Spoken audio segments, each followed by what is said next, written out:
بسم الله الرحمن الرحيم والصلاة والسلام على رسولنا الكريم. أهلا وسهلا ومرحبا بمشترياتي الغاليات ومتتبعاتي الوفيات.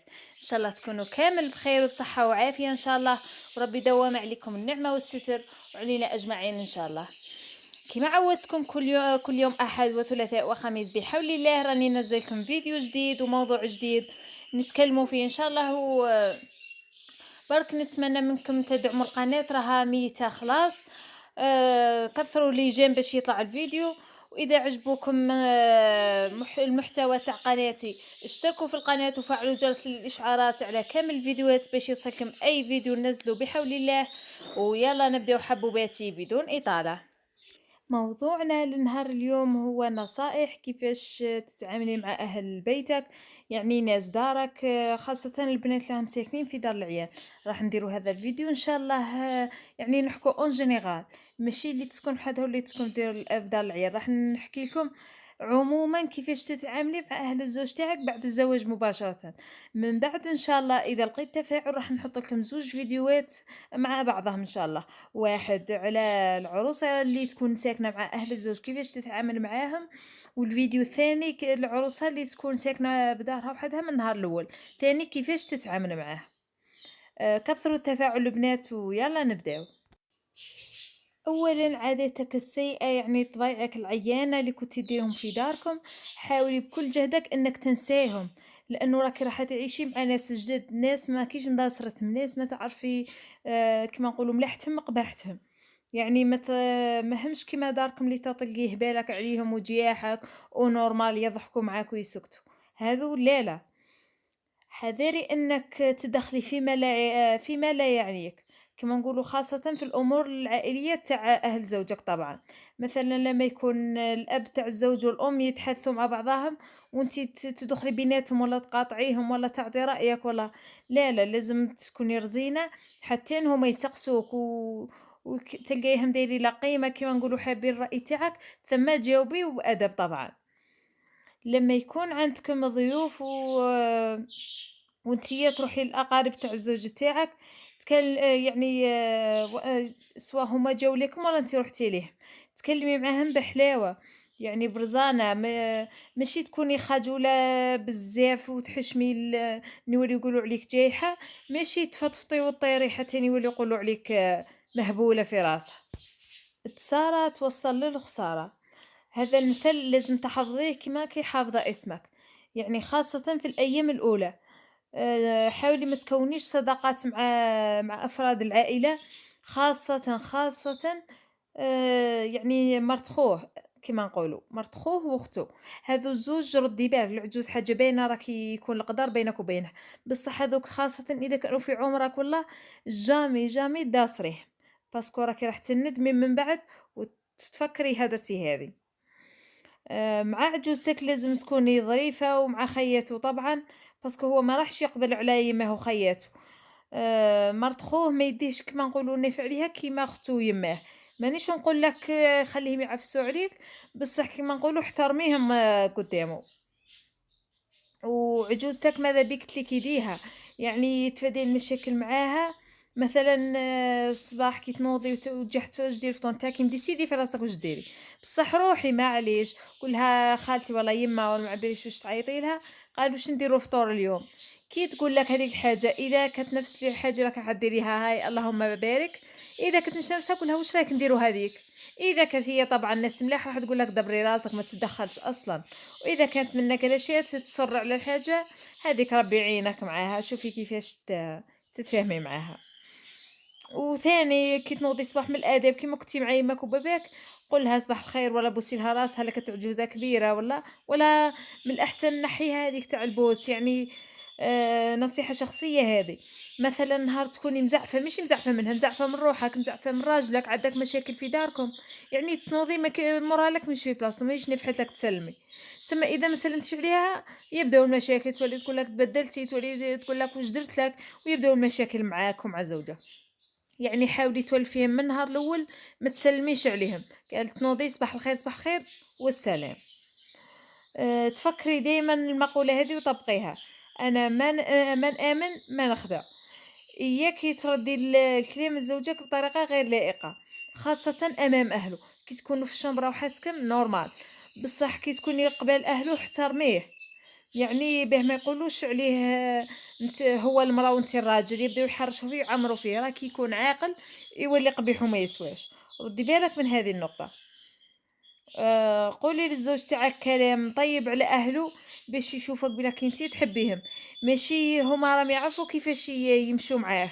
يعني مثلًا ما يروحوش ليه direct يقولوا له مرتك فيها، مرتك فيها، يعرفوا كيفاش يتلوّاو ويعطوا له هذيك الفكرة، يعني يفهمها بطريقة يعني غير مباشرة. بصح أنتِ تروحي direct تماك دارت لي، أختك دارت لي، يولي يقارن بيناتكم، يولي يقول مرتي هاي تحرّش فيا وهما لا، لا، معناها أكيد مرتي هي الشينة وهما الملاح. حاولي إنِّك تكوني لابسة لبسة مستورة في بيت الزوج، يعني هذه بالنسبة لي ساكنين مع الناس دارهم. لازم تكوني محترمتهم خاصةً إذا كان عندك يعني باباه حي ولا خاوته معاك، وفي شنبرتك كي تحبي تتعرّي نورمال ما كانش اللي يسالك. إذا قالت لك عجوزتك كاش كلمة والّا تعرفي كيما نقولوا راها تنقرش عليك برك حابة المشاكل، ارميها في الثقيل، ما تلصقيش فيها، ما تحاوليش إنِّك تردي لها الهضرة باسكو تزيد تشعل فيك، اسكتي عليها والّا روحي كملي خدمتك وأغلقي وذنيك. صح، يجي نهار وين توصلي لدرجة إنك واحد كي ما تكونيش حابّة يهدر معاك كي شغل تغلقي ودنيك من الداخل. يعني أنا ما نديرها الصراحة البنات، كي نحب نغلق وذني نغلقهم الصراحة من الداخل، كي شغل نبدا نخمم في حوايج أخرى نبدا نخمم ما نسمعهاش واش راها تقول، نخليها تهدر، تهدر، تهدر، ولا نشعل العين ونزيد لها، l'essentiel ندير حاجة اللي ما نسمعهاش باش ما نبقاش شادة هدرتها في راسي ونولي نتقلق منها، ما نسمعهاش باه يقعد كيما نقولوا قلبي صافي من جهتها. هذه هي. ولاد سلافك وسلافاتك إذا كانوا كاينين في العايلة حبيهم، مثلًا مدّي لهم الحلوى، مدّي لهم شيكولا سيرتو نهار تاع التعرويس الأولى راه يكون عندك الخير والخمير، حاولي كيفاش تكسبيهم ليك وتحبيهم، مثلًا طفلة أمشطي لها، ما نباليش كيفاه l'essentiel حاولي تكسبيهم، باسكو الولاد والله غير حلوين توالفي الولاد كي يجيك يعني كي تولدي ما تجيكش حاجة صعيبة، تكوني حاجة ديجا والفتيها. وأصلًا الولاد هُما حلاوة الدار.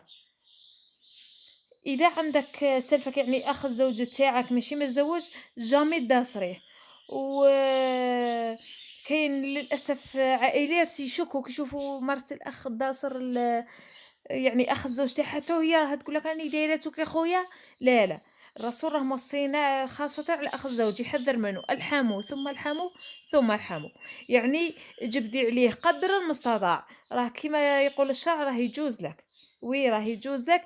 على هذه اتقي الشبهات، بعدي عليه قدر المستطاع، ما تجمعي معاه، ما تقصري معاه، ما ت يعني والو، جبديه قدر المستطاع. كي يجوكم الضياف لازم توجور يلقاوك حاطة ولا كلاس وشابة وريحتك نظيفة، كيما يقولوا المثل أعطي لدارك قشطة ولراسك مشطة، يعني نقي دارك وقومي بها وفي نفس الوقت اهتمي بنفسك، ماشي غير تهمبري وانت راكي دايرة كي جعفر.